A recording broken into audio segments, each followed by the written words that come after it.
Magsiupo po ang lahat.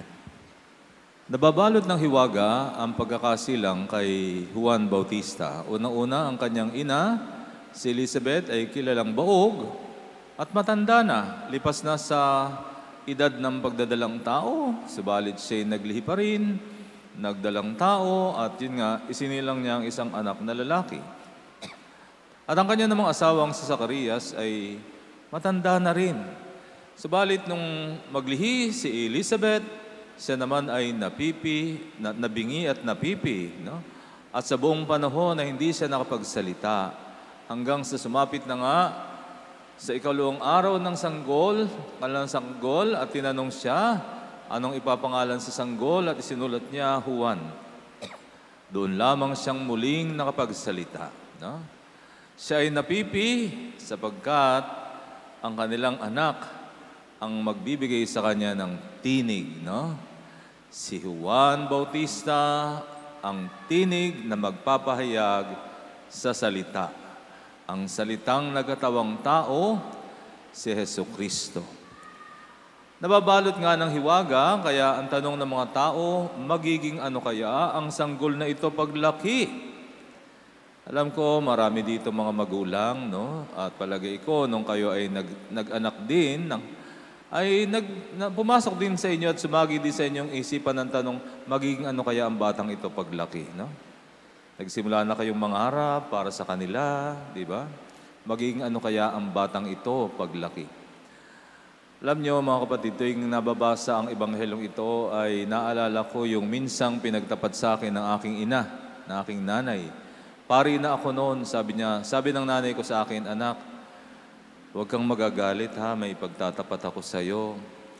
Alam mo kasi, muntik na kitang hindi ipanganak.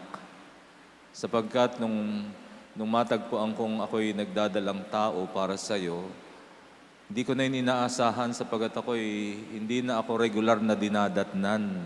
Nagsimula na ng aking menopause. Hindi ko na inaasahan. Kaya nung lumalaki ang tiyan ko at ako'y nagpakonsulta, hindi ako makapaniwala talaga na ako'y buntis, no? At ako'y natakot sapagkat unang-una sabi ng marami ako narinig, delikado na raw, baka daw maging abnormal yung ipapanganak ko, mga ganon, no? At may mga tao pa nga na nagpayo sa akin kung anong pwede kong gawin para ako daw ay reglahin, para tapos na ang problema mo, no? Sabi ng iba, Huwag ka matakot, ano lang yan, dugo pa lang yan, no? Dugo pa lang yan. So, ganun ang kalang sabi. Subalit, hindi niya ito nagawa dahil, sabi niya, may buhay na sa aking sinapupunan. At kung ito'y ipalalaglag ko, isang buhay ang mamamatay. Kaya yon, itinuloy niya ang kanyang pagbubuntis, at pagsapit nga ng ika-9 na buwan, ako isinilang, agad niya kaagad tinignan yung kanyang baby, eto naman, normal naman. Ako yung kanyang pinanganak. No, normal naman ako, di ba? 2 mata ko, 2 butas ng ilong ko, 2 tenga ko. Ako isang menopause baby. Okay? Sabi ng nanay ko, alam mo anak, wala ka na sa plano ko. Pero may plano pala ang Diyos sa iyo. Kung ikaw pala aking ipinalaglag, naglaglag ako ng isang pari. Na? Alam ko mga kapatid, habang ako'y nag-share nito ay maraming tinatamaan sapagkat alam ko marami ding mga babae ang naglihi ng wala sa panahon. No? Unexpectedly. Diba? Wala na sa plano ng Diyos. Para ding si Juan Bautista, no? Oo nga, gustong mag-anak ni Zacarias at ni Elizabeth, pero hindi dun sa kung kailan sila tumanda. Diba? Na hindi nila kayang alagaan ng sanggol. Wrong timing. At sa akin din, wrong timing din ng Diyos. No? Wrong timing sa nanay ko kasi menopause na siya. Sa akin din, nung tawagin ako, nung maramdaman ko ako'y tinatawag din ng Diyos sa buhay pagpapari, wrong timing din. Kasi 25 years old na ako, college graduate, nagtatrabaho na, may plano ng mag-asawa at the age of 28. Kaya nga nung maramdaman ko ako'y tinatawag ng Diyos sa buhay pagpapari, ang aking resistance, alam mo Lord, wrong timing ka.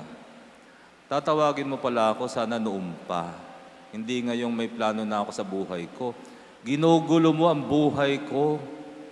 Yun ang sabi ko sa Diyos, no? Subalit yun, unti-unti, sa biyaya nila ng Diyos, nabuksan ang aking isipan, hanggang sa unti-unti ay isinuko ko ang aking sarili sa Diyos, no? Ang tanong ko kasi kay Lord, Lord, bakit ngayon lang? Sana noon mo pa ako tinawag. Subalit yun, dumating ang panahon, naunawaan ko rin ang sagot. Kaya pala ako noon lang tinawag sapagkat noon lamang ako kailangan. Ang buhay pala ay tulad ng isang stage play. At alam naman natin, stage play, may sinusunod na script, bawat karakter may oras ng pagpasok sa stage, no? Hindi ka naman pwedeng, lahat kayo, sabay-sabay na lang kayong pumasok para masaya. Walang ganun. Alam naman natin sa script, di ba? Bawat karakter may oras ng pagpasok. Hindi ka pwedeng pumasok pag di mo pa oras. So doon ko naunawaan yun, okay. Kaya pala, noon lamang ako tinawag ng Diyos sapagkat noon lang ako kailangan. So may kanya-kanyang plano ang Diyos sa atin. May kanya-kanyang panahon ng pagtawag. Iba't iba ang plano ng Diyos. Hindi natin pwedeng pagkumparahin. So mga kapatid, anong mensahe ng Ebanghelyo, no? Ang Diyos ang nagkakalob ng buhay. At bawat buhay na ipagkalob ng Diyos, may plano ang Diyos sa buhay na yan. Walang taong isinilang by mistake. Kahit na ikaw ay isinilang sa pagkakasala, kahit na ikaw ay, ang nanay mo ay nagbuntis habang ang tatay mo nasa abroad, you're not a mistake. No, maybe it was the sin of your mother, but to God, you're not a mistake. May plano ang Diyos sa iyo. Maaring ikaw ay isinilang na hindi alam ng nanay mo kung sino ang tatay mo kasi marami sila. No? Maybe, pagkakasala yun ng nanay, pero to God, that is not a mistake. You are never a mistake. May plano ang Diyos sa iyo. Kung walang plano ang Diyos, kung walang plano ang nanay mo sa iyo, ang Diyos may plano sa iyo.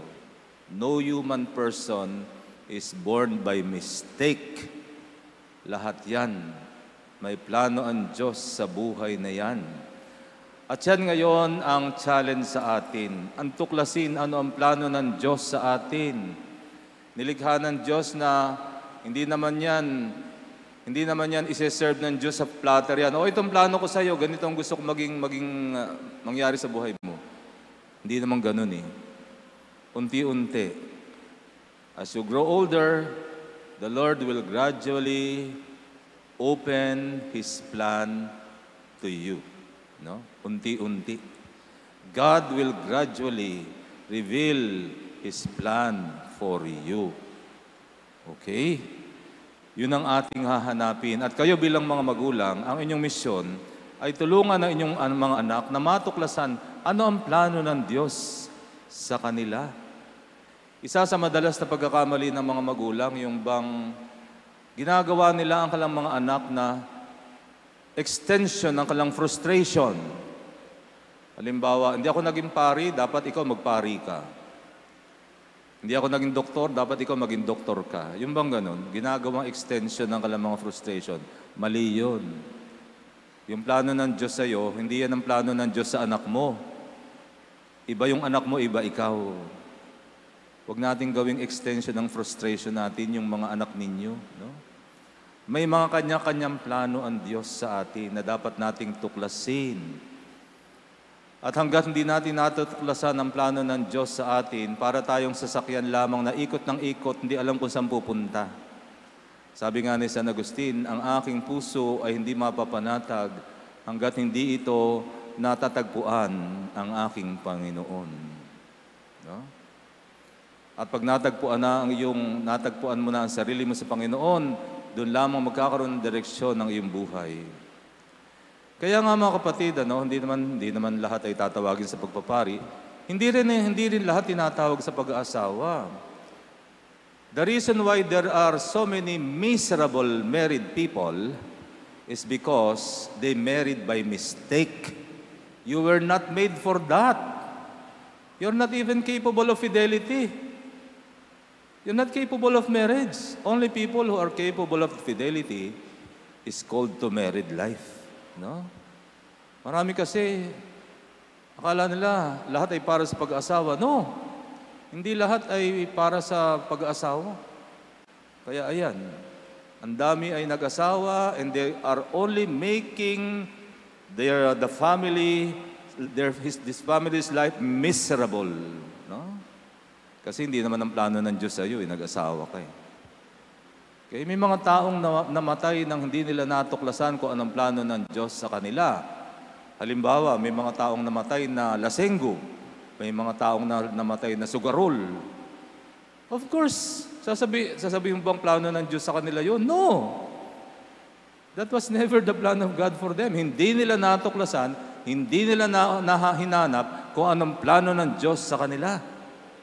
Hindi nila natuklasan kung anong misyon nila sa mundo. Lahat tayo, mga kapatid, may misyon tayo sa mundong ito na dapat nating hanapin. No? Hindi plinano ng Diyos na maging adik ka habang buhay. Hindi. Ang plano ng Diyos sa atin ay isang buhay na ganap at kasyasya. Yun ang plano ng Diyos. Nais ng Diyos na tayo maging maligaya. Minsan may nagtanong sa akin, Father, ilang taong ka ng pare? Sabi ko, 32. Kung ikaw ba isisilang muli at tatawagin ka ulit ng Diyos magpapari ka ba uli? Sabi ko, yes. Wala akong pinagsisihan na ako'y nagpari at ako'y masaya na ako'y pari. No? Kaya kung tatawagin ako, isisilang muli, tatawagin muli, magpapari ulit ako. No? Kaya nga mga kapatid, nawa, maaaring hindi pa huli ang lahat sa inyo, no? Hanapin natin kung anong plano ng Diyos sa atin. Sapagkat yun ang magtuturo sa atin ng direksyon ng buhay, yun ang magtuturo sa atin kung ano ang ating misyon, our purpose in life. Magsitayo po ang lahat.